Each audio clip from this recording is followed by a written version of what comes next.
제가 오늘 이제 주제가 피버인데 바이러스에 대해서 좀 말씀을 드리려고 해요. 앞에 테드 그 광고에서 나오는 거에 막 비트박스도 하고 춤도 추고 그래서 긴장했는데 하여튼 저는 바이러스 얘기만 하겠습니다. 요새 뉴스만 틀었다면 메르스 얘기 나오고 있죠. 그래서 아마 관심들이 많으실 거예요. 근데 바이러스에 걸리면 무조건 열이 납니다. 몸에서 열이 나는데 열이 안 나면은 큰일 나요. 왜냐하면 열이 나야 바이러스를 무찌를 수 있는 우리 몸의 방어 체계가 작동이 되기 시작하는 거거든요. 그래서 우리가 바이러스에 걸렸을 때 항상 열이 나는 것처럼 이 열을 무조건 부정적으로 받아들일 것이 아니라 오늘 제가 짧은 시간이지만 약 17분 동안 말씀드릴 내용은 이제 앞으로 우리는 지금 한참 메르스 사태가 문제가 되고 있듯이 바이러스가 없는 세상에선 살기 힘든 것 같습니다. 제가 바이러스를 연구해서가 아니라 너무 이제 새로운 바이러스가 나오는 거는 놀라운 일이 아닌 것 같아요.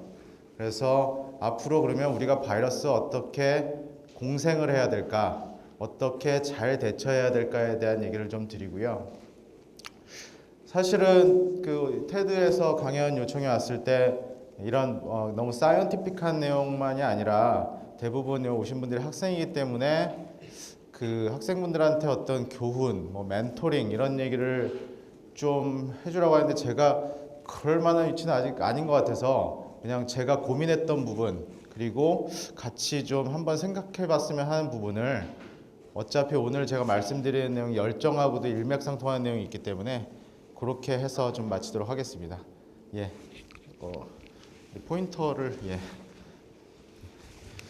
그 바이러스가 뭔지 제가 학교에서 강의를 할 때 첫 시간에 저희 학부생들한테 계속 그 질문 많이 하는 선생님들 제일 싫어한다고 그러는데 계속 질문합니다.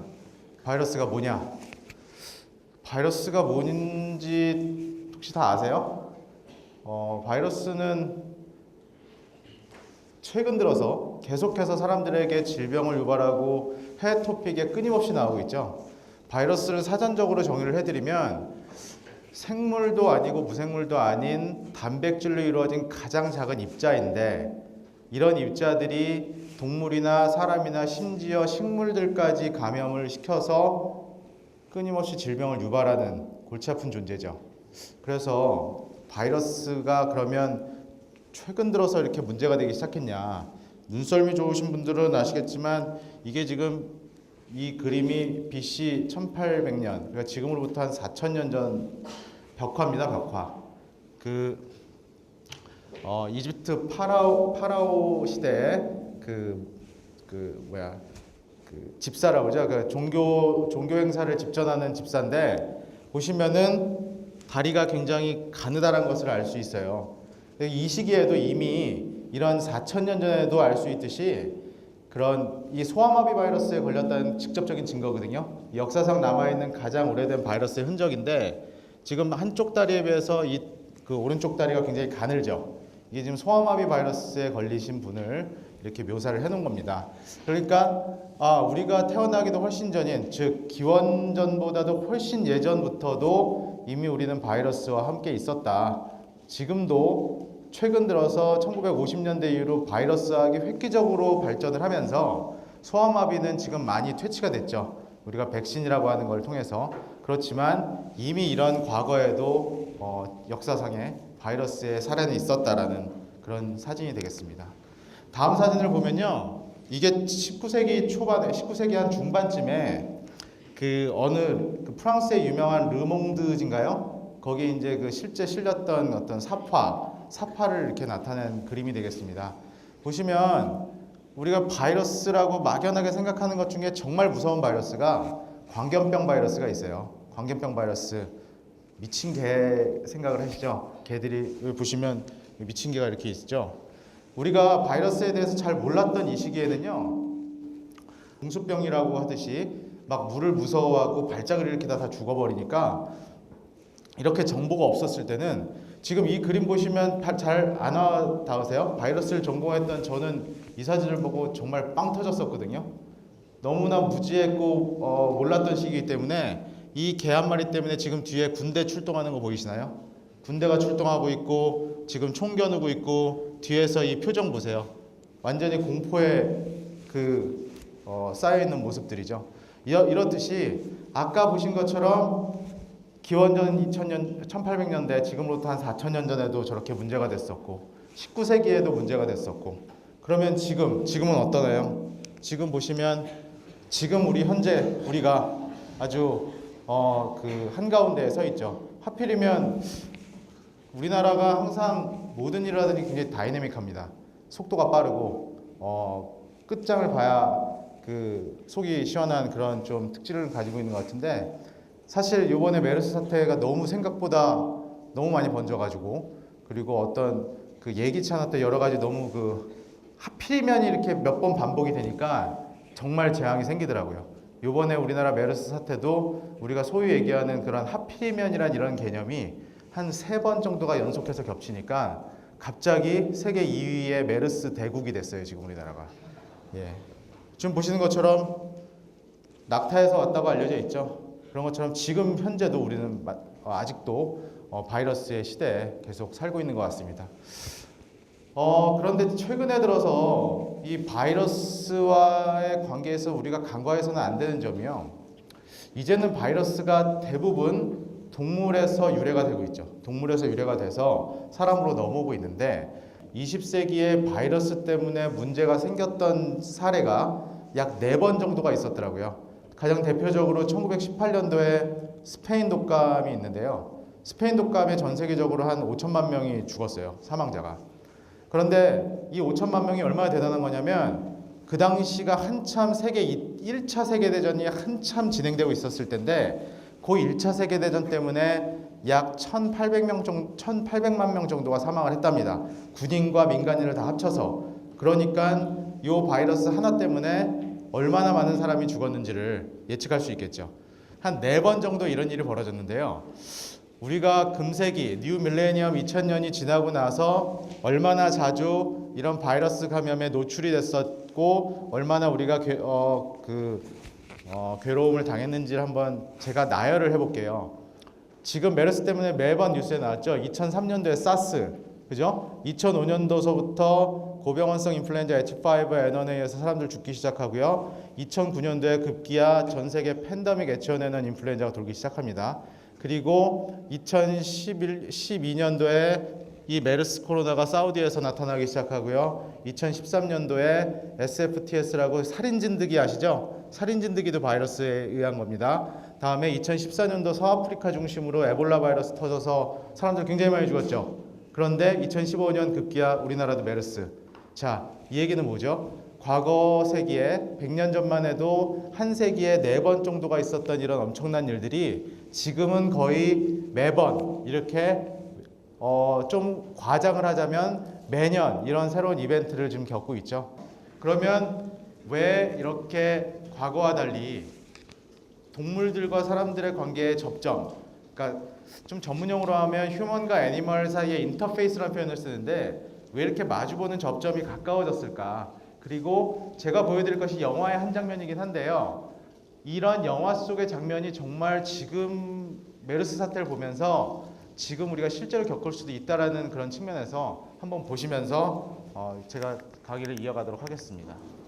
지금 난개발이 되면서 숲속에 있는 박쥐들이 노출이 되고요. 박쥐가 근처에 있는 돼지한테 감염을 시키고요. 돼지가 이렇게 도축이 되고 나서 음식재를 만들면서 이렇게 쓱쓱 문지르면서 다 전파가 되고 악수하면서 전파되고 이 사람이 돌아다니면서 전파를 시키고 굉장히 짧은 동영상이지만 이 영화의 한 장면이 사실은 2003년도에 있었던 사스 바이러스의 실제 모티프가 됐던 것을 그 그림으로 보여주는 겁니다. 이런 것처럼 이제는 너무 개발을 많이 하잖아요. 여러분들 예를 하나 들어볼게요. 에볼라가 사실 이렇게 전 세계적으로 문제가 될 질병이 전혀 아니었어요. 2014년도에 문제가 됐는데 왜 그러냐?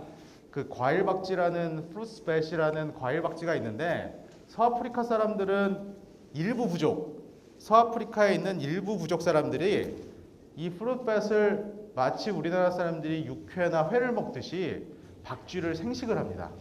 그러니까 굉장히 고급 요리래요. 박쥐를 생으로 먹는 게. 그게 이제 그 과일 박쥐들이 이름처럼 과일을 먹기 때문에 박쥐를 그냥 고기를 먹으면 아주 과일 향이 난다 그럽니다. 그쪽 지방에서는. 그래서 과일 박쥐를 자주 생식하는 습관이 있는데, 사실 과거 같으면 그 서아프리카 시에라리온이나 뭐 이런 나라에 아주 그 오지에서 뭐 A 부족, B 부족, C 부족이 거의 뭐 몇십 킬로를 떨어져서 살고 있다가 A 부족에서 하필이면 에볼라 바이러스를 갖고 있는 프루팻을 먹었을 때 에볼라에 걸립니다. 그러면 에볼라에 걸리고 나서 그 부족은 몰살이 당하겠죠. 그런데 다른 나라 사람들은 그 사실을 전혀 몰라요. 왜냐하면 너무나 오지에 떨어져 있고 인구 통계에도 안 잡히는 사람들이 밀림 속에서 죽어가기 때문에 사실 오픈이 되지 않습니다. 그런데 지금은 여러분들 가끔씩 다큐멘터리 저는 참 씁쓸한 일이라고 보는데 코미디 프로에도 나오죠. 요새는 각 부족의 뭐 쉽게 얘기해서 좀 심하게 얘기하면 언론 담당 홍보관이 있을 정도로 뭐 내가 그 옷을 다 벗고 뭐 전통 춤을 한번 춰주는데 200불 뭐 하는데 200불 이런 식으로 너무나 그 오지와 이런 그 서방 세계 이런 사람들과의 교류가 너무나 자유로워졌고, 거기에 덧붙여서 과거에는 그 부족에 계신 사람, 부족에 있는 사람들 그리고 도시에 있는 사람들과 왕래가 거의 없었다는데 2014년도에 에볼라가 이렇게 촉발이 된 이유가 이제는 이 오지에 있는 사람들과의 어떤 네트워킹, 소통이 너무나 자연스럽다는 겁니다. 그리고 교통의 발달, 그리고 사람들 간의 왕래의 발달, 그리고 시장에서의 어떤 교류 이런 것 때문에 과거에 20, 30년 전만 해도 아프리카 내에서 그냥 끝났을 일들이 지금 벌어지고 있다는 거예요. 메르스 사태도 마찬가지죠. 과거에도 사우디와의 교류가 있었지만 지금 거의 하루에 중동에서 우리나라에 들어오는 그 교역자의 수들, 그 통행하는 사람들의 수가 2만 명이 넘는다고 하더라고요. 그 얘기는 이제는 이렇게 전 세계가 뭐 지구촌 시대, 아무리 먼 지구 반대편에 있는 남아메리카를 가더라도 뭐 18시간밖에 안 걸린다고 그러더라고요, 지금.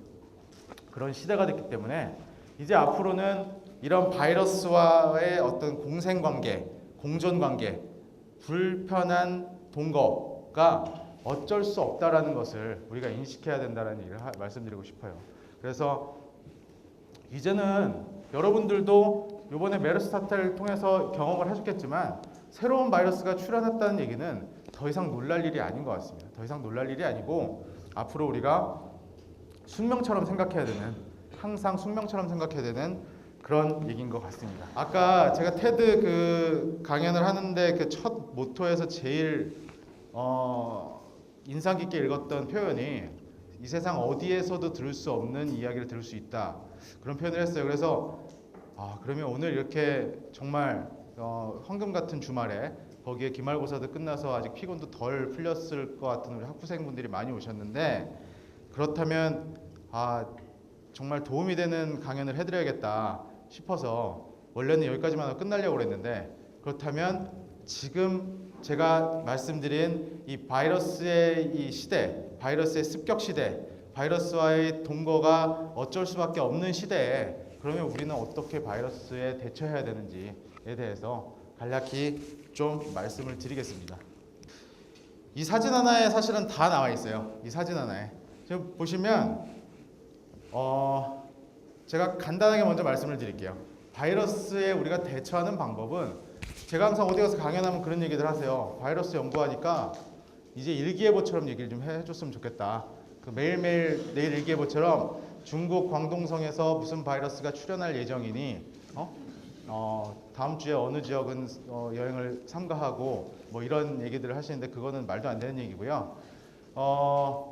지금 우리가 인간의 힘으로 할 수 있는 대응 기반이라는 거는 이 그림 안에 있는 게 답니다.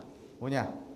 여기 보시면 이게 뭔가요? 뭔지 아시나요? 임신 진단 키트처럼 순식간에 10분 정도의 시간만 있으면 바이러스가 걸렸는지 안 걸렸는지 검출해내는 키트가 되어 있습니다. 이게 진단이에요, 진단. 진단을 빨리 하고요. 다음에 이게 뭔가요? 주사 맞는 거. 백신을 잘 만들고, 그리고 마지막에 신종플루 때 많이 유명해졌죠.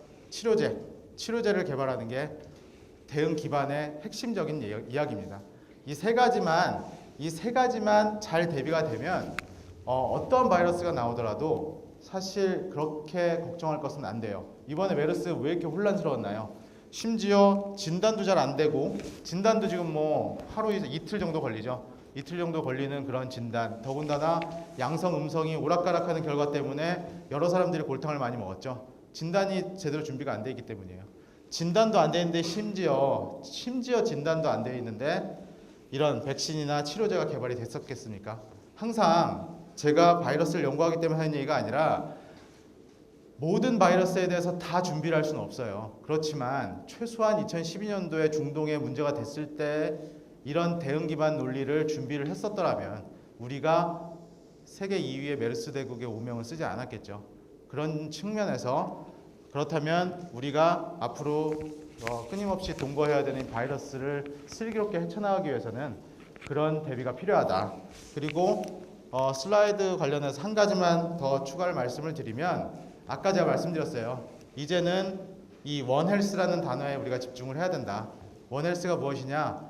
아까 계속해서 보여드렸지만 우리가 지금 겪고 있는 모든 바이러스들은 전부 동물과 연계가 돼 있고 이제는 동물과 사람의 경계가 불분명하고 동물에 문제가 되는 바이러스는 사람한테도 문제가 될 수 있다는 측면에서 항상 사람과 동물은 이 원헬스라는 카테고리 안에 묶여 있다는 말씀을 드리고 싶습니다. 그래서 바이러스에 대한 얘기는 시간이 허락이 된다면 더 디테일하게 말씀을 드리면 좋겠지만 제가 준비한 자료는 이 정도로 하고요. 마지막으로 이제 제일 어려운 얘기인데 그러면 학부생들에게 꼭 해주고 싶은 어떤 그 멘트를 하나 해주시라고 그래가지고 제가 무지하게 고민했어요. 왜냐하면 저도 성격이 이렇게 둥글둥글하고 그 순응하는 스타일이 아니라서 저도 여러분들 나이 때 누가 앞에 나와서 그런 얘기하면 되게 기분 나빴거든요. 저 인간이 뭔데 나한테 이런 얘기를 할까.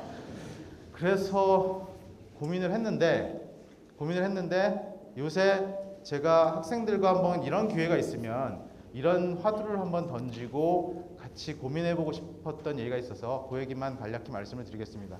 제가 아까도 말씀드렸지만 저 역시도 계속해서 실패를 경험하고 있는 사람이고 항상 그런 것 같아요. 하는 일 중에 성공하는 게 없는 것 같아요. 여러분들 마찬가지겠지만 항상 실패고 그래서 실패를 두려워하지 말라. 이런 얘기는 너무 상투적이죠. 그래서 이런 얘기는 하고 싶지 않고요. 제가 마지막으로 드리고 싶은 얘기는 그런 얘기를 하나 제가 예를 들겠습니다. 제가 회사에 있을 때 제가 만약에 회사에서 정말 열심히 하고 인정도 받고 그랬는데 제가 그 회사를 그만두면 저는 우리 회사가 망할 줄 알았어요. 내가 정말 우리 회사의 정말 핵심 플레이어다. 그런데 제가 그만두고 나니까 회사 매출액이 50%가 뛰었어요. 그 다음에. 그 얘기를 왜 하냐면 사람들이 항상 그런 얘기들을 많이 하더라고요. 누군가가 나를 선택해 줄 때 내가 거기에 잘 뽑혀가기 위해 준비를 항상 해라. 준비된 인간이 되라. 그런 얘기를 하는데 저는 오히려 그 반대로 여러분들이 무언가를 얻고 싶고 무언가를 간절히 바라고 그거를 하고 싶을 때 거기에 대한 어떤 집착, 정말 간절함 이런 것들을 좀 가졌으면 좋겠어요. 왜 그러냐면 지금 제가 가장 아쉬운 건 저희 때보다도 여러분들이 훨씬 스펙도 좋고 공부도 많이 하고 머리도 똑똑한 것 같아요. 그런데 한 가지 아쉬운 점이 그런 어떤 스펙을 떠나서 자기가 원하는 데에 대한 그 어떤 간절함이 지금은 조금 우리가 가져야 되는, 제가 여러분들한테 충고하는 게 아니고요. 같이 그런 것들을 가져야 훨씬 더 꿈을 이루는 데 가깝지 않을까. 그것이 오늘 제가 강의했던 바이러스와 관련된 바이러스에 걸리면 열이 나고 그 열이 여러분들의 열정으로 이렇게 좀 바뀌어서 그렇게 앞으로 살아가시는데 오늘 제 얘기가 좀 기억에 남는 그런 강연이 됐으면 좋겠습니다. 네, 감사합니다.